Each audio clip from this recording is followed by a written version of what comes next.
सोचिए, हजारों साल पहले जब दुनिया सिर्फ आग से खाना बनाना सीख रही थी, क्या तब भारत के ऋषियों के पास उड़ने वाले विमानों का डिजाइन था?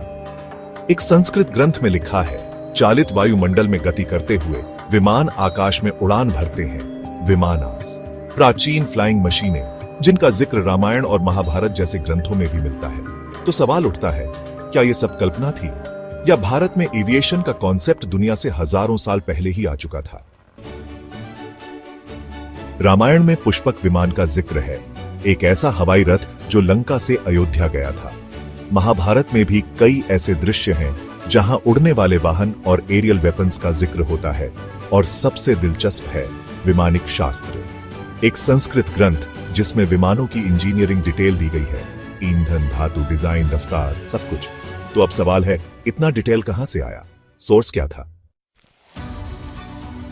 1918 में पंडित सुब्बाराय शास्त्री ने दावा किया कि उन्होंने ये ग्रंथ मेंटली रिसीव किया, जैसे किसी प्राचीन ऋषि ने उनके दिमाग में भेजा हो। इस ग्रंथ में लिखा है, 4 प्रकार के विमान, 31 डिजाइन फीचर्स, एंटी ग्रेविटी धातु, क्लोकिंग सिस्टम और रेडार जैसा डिटेक्शन सिस्टम। अब ये सुन के तो नासा भी सोच में पड़ जाए। मगर सवाल वही, क्या ये असली साइंस था या इंस्पायर्ड फैंटेसी?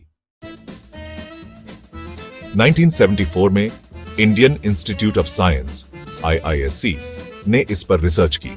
नतीजा, डिजाइन्स एरोडायनामिकली अनस्टेबल थे, टेक्नोलॉजी इम्प्रैक्टिकल लगी, इस्तेमाल की गई धातुओं का कोई एविडेंस नहीं मिला। तो क्या इसका मतलब यह सब झूठ था?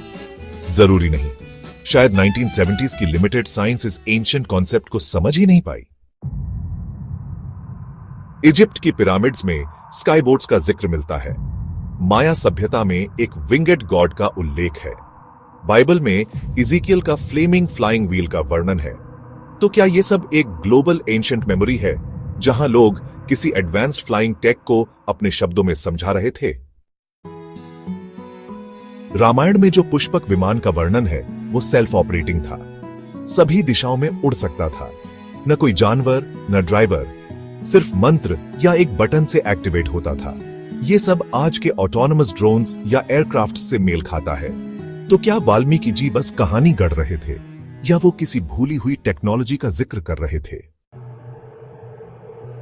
कुछ थ्योरिस्ट्स मानते हैं कि विमान इक्वल साइन स्पेसशिप्स अस्त्र, equal sign energy weapons Indra का विमान, इक्वल साइन कॉम्बैट एयरक्राफ्ट। यहां तक कि नासा के पूर्व वैज्ञानिक डॉजे वॉन डेनिकेन ने भी कहा था, ancient India knew something that modern science forgot. Mahabharata में ब्रह्मास्त्र के वर्णन में लिखा है, आकाश लाल हो गया, पक्षी मरने लगे, धरती कांपी, नदियां खौलने लगी, बिना आग के शरीर जलने लगे। ये एक न्यूक्लियर ब्लास्ट जैसा नहीं लगता? तो क्या उस समय के विमानों में ऐसे एडवांस्ड वेपन्स भी थे? और अगर थे, तो वो टेक्नोलॉजी गई कहां?